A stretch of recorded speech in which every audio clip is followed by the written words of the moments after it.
Tak nyukitik dia maganang rendah dan jauh tinggi teratik jumjilih gelo itu sopal lain mampu tidak juwananya di jalan. Kawalan ala jateko bau kawalakan.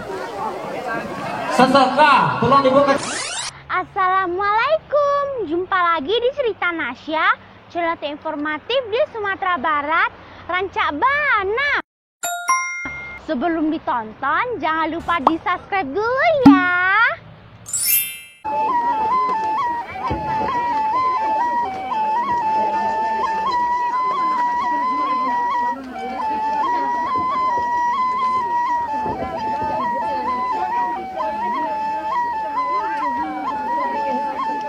Layang-layang merupakan permainan tradisional yang digemari seluruh kalangan, dari anak kecil sampai orang dewasa.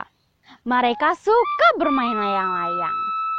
Di daerah ini, Jorong Batanggadi, Nagari Batipuah Baruah, Kecamatan Batipuah, Kabupaten Tanah Datar, Sumatera Barat, ada festival layang-layang beradat atau disebut alang-alang beradai. Sebelum terbang, disepakati dulu aturannya bersama nenek mama.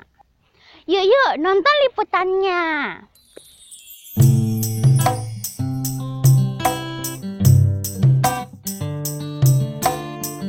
Seperti inilah kondisi saat festival budaya digelar di Batipuah. Warga membawa layang-layang mereka ke panitia untuk didaftarkan dan diidentifikasi. Layang-layang mereka harus polos, tanpa gambar atau tulisan-tulisan. Setelah diperiksa, panitia akan memberi stempel bahwa layang-layang itu layak terbang dan ikut festival.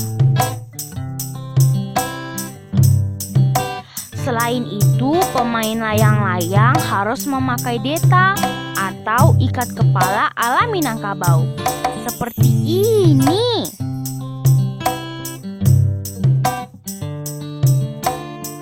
Lebih jelas, kita tanya yuk.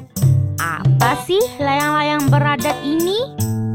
Si layang-layang ini punya adat, pemakaiannya pakai di samping pakai deta. Nah, itu aturannya. Aturannya itu tidak boleh sorak menyorak ini siapa yang punya. Nah, benangnya ini begisil namanya tuh meradu. Nah, tapi tampuh menempuh. Nah, begitu.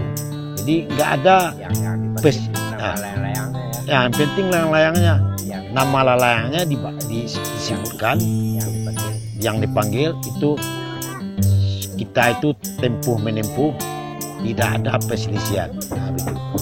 Oh iya, apa layang-layang ini masuk dalam aktivitas budaya ya? Kita tanya lagi yuk.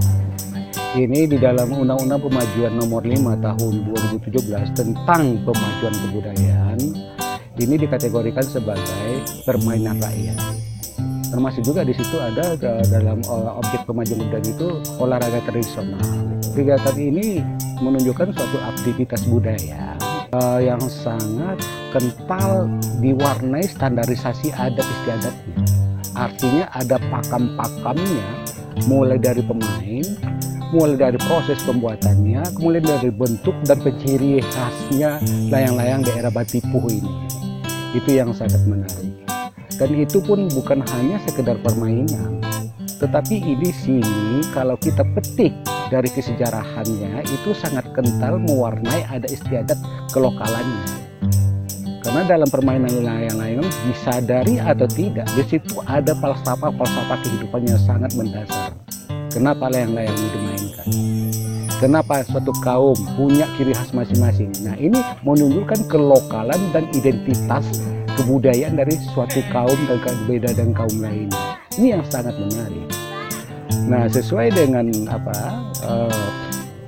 Kongres Kebudayaan tahun 2019 yang diikuti oleh seluruh provinsi yang ada di Indonesia, ini ada beberapa hal yang perlu kita tanggapi. Pertama, layang-layang ini adalah ekspresi keberagaman layang-layang yang ada pada kaum atau kesukuan di Batipuai itu satu. Tetapi ini perlu, yang ke depan itu yang perlu dilakukan adalah pengembangan. Artinya, pihak-pihak patut harus mengajarkan kepada anak cucunya. Mulai dari proses, kemudian jangan dilupakan kesejarahan. Dan apa muatan nilai-nilai dari layang-layang itu. Karena apa? Bertahannya dan kukuhnya sebuah kebudayaan berawal dari kesejarahan dan internalisasi atau penanaman nilai-nilai dari permainan layang-layang itu. Kalau anak cucu kita sudah memahami itu, akan tumbuh rasa apresiasi dan akan berpartisipasi nanti untuk mempertahankan layang-layang ini dari generasi ke generasi. Sekarang layang-layangnya akan dilepas bersamaan dengan bunyi sirine.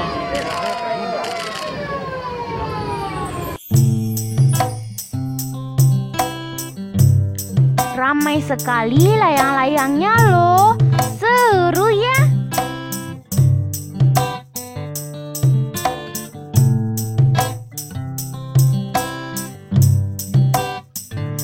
Demi menghindari benang yang beradu, peserta pun harus mencari posisi yang aman.